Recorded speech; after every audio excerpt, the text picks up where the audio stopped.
Hi friends, வணக்கம். நம்ம இன்றைக்கி என்ன மூவியை பற்றி பார்க்க போகிறோம்னா, விஜய் தேவரகொண்டாரை நடித்து ரீசெண்டாக வெளிவந்த கிங்டம் மூவியை பற்றி தான் பார்க்க போகிறோம். இந்த படம் அவருக்கு ஆஃப்டர் லாங் கேப்புக்கு அப்புறம் ஒரு கம்பேக் மூவின்னு சொல்லலாம். சரி, வாங்க வீடியோக்குள்ளே போகலாம். படத்தோட பாசிட்டிவ் என்னென்னு பார்த்தீங்கன்னா, விஜய் தேவரகொண்டா சூப்பராகவே இருக்கார் படத்தில். 2 விதமான கெட்டப்பில் வந்து செம்மையாக பண்ணியிருக்காரு.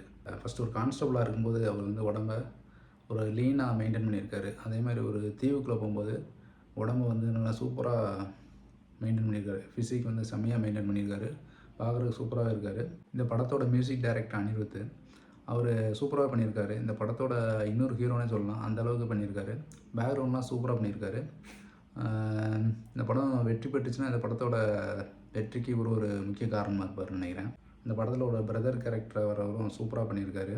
இந்த படத்தோட ஸ்கிரிப்ட் பார்த்திங்கன்னா புதுசாக ஒன்றுமே இல்லை, நார்மலாக தான் இருக்குது. நிறைய பழைய படங்கள்லாம் ஞாபகப்படுத்துது. ரெட்ரோ, தேவாரா, சலார், இந்த மாதிரி நிறைய படத்தை நமக்கு ஞாபகப்படுத்துது.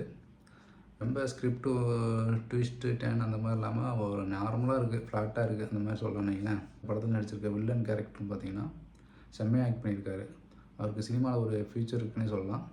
நல்லா பண்ணியிருக்காரு. படம் பார்த்திங்கன்னா ரொம்ப லென்த்தாக இருக்குது. அதை கொஞ்சம் கம்மி பண்ணியிருந்தாங்கன்னா கொஞ்சம் கூட நல்லா இருந்திருக்கும்.